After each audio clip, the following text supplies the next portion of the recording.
Hey everyone, welcome back to the Web3 channel. My name is Zach. In this video, we're looking at more crypto regulation. It's just heating up, constant news on crypto regulation. What is going to happen? We're of course trying to keep you up to date with everything happening on the Web3 channel, covering everything from crypto, NFTs, and metaverse news.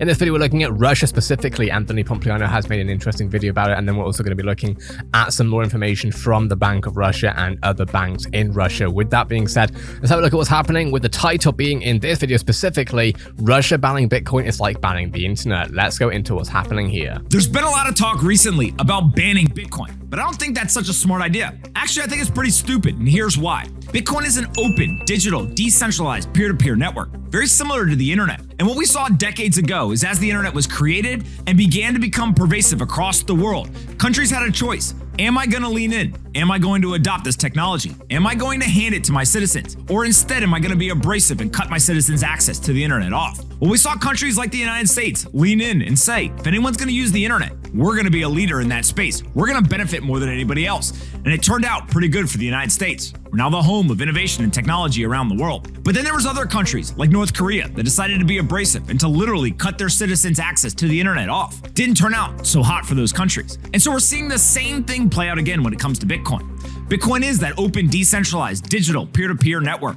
And some countries are going to be abrasive and other countries are going to lean in and adopt it. Don't take it from me though, take it from Russia's finance minister, Anton Siluanov. Here's the quote of exactly what he said. He said the central bank wants to take and ban crypto assets, cryptocurrencies, arguing that this creates risks, primarily for citizens, that it can infect financial institutions, banks, and create an opaque settlement market. This is the same as banning the internet, which is impossible. Now, remember, we saw that the Central Bank of Russia, they wanted to ban Bitcoin, cryptocurrencies, the trading, the holding of those assets. They were talking about this all the way back in January.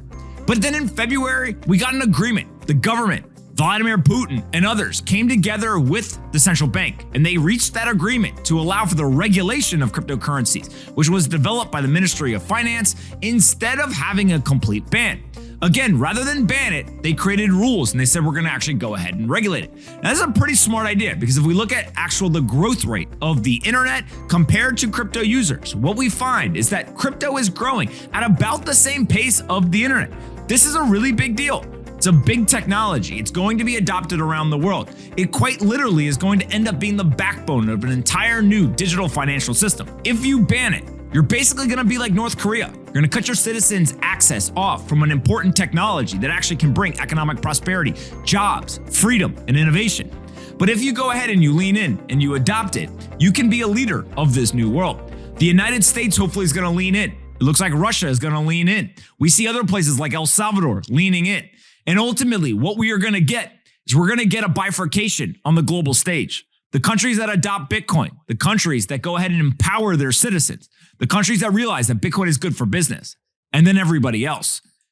Okay, with that being said, let's have a look at what CoinDesk is talking about here as well, because we do have more information. Bank of Russia proceeds with digital ruble renewing push for crypto ban, and 3 Russian banks are piloting the CBDC, while the Bank of Russia is suggesting a new harsher bill to ban cryptocurrencies. So, trying to push a CBDC, trying to ban general cryptocurrencies. It's an interesting one. Let's go through what's happening here. Hopefully I can get into a place where you can actually read it fairly nicely. I'm not sure that's going to happen though. Bank of Russia said it started the pilot stage of the digital ruble, its planned CBDC. It must become an alternative to cryptocurrencies for Russians, the regulator has said, which should be totally banned. 3 banks are already supporting pilot transactions for their clients using existing mobile bank apps as well as gateways to... Let me just do this, otherwise you can't read it properly, can we? There we go. Okay, let's go back where we came from. As well as gateways to exchange rubles from their accounts for the digital version, according to an announcement published on the Bank of Russia website on Tuesday. 9 more banks are upgrading their tech stacks to join the pilot soon, the report said. At the same time, the central bank reiterated its call for a total ban on cryptocurrencies, according to Forbes. The regulator sent its objections to the cryptocurrency regulation to the Ministry of Finance, which had earlier proposed allowing regulated crypto purchases through licensed Russian banks. That approach approach was later detailed in a roadmap for cryptocurrency regulation by the government. In its letter, the Bank of Russia said that allowing non-qualified investors to trade cryptocurrencies through banks will create an illusion of government protection while encouraging people to participate in a de facto Ponzi scheme. The government won't be able to fully control cryptocurrency transactions, and the crypto industry won't really benefit from the Russian economy. The government responded to the bank's general call for a ban by publishing a roadmap for cryptocurrency regulation in Russia shortly afterwards. The Bank of Russia was listed as a participant in discussions. However, recent statements indicate that it never really agreed with the idea of legalizing crypto. Earlier this year, Putin called for the central bank and the government to find common ground. The Bank of Russia plans to push a bill to amend the 2020 digital assets law that would ban crypto issuance, trading, and publishing information about such services. Banks and communications providers would have to block transactions to individuals known to be involved with cryptocurrency-related businesses. Financial organizations also wouldn't be allowed to own cryptocurrencies. The Ministry of Finance, meantime, is on track to propose a bill on regulating crypto by February 18, TASS New Agency reported, which is yesterday at the time of recording. The Digital Ruble project was first introduced in October 2020, with the Bank Russia committed to creating a prototype in late 2021. I want to see the whole world if we have an interesting talk with CoinDesk here. It looks like it's mainly about Ukraine, but let's see where it goes.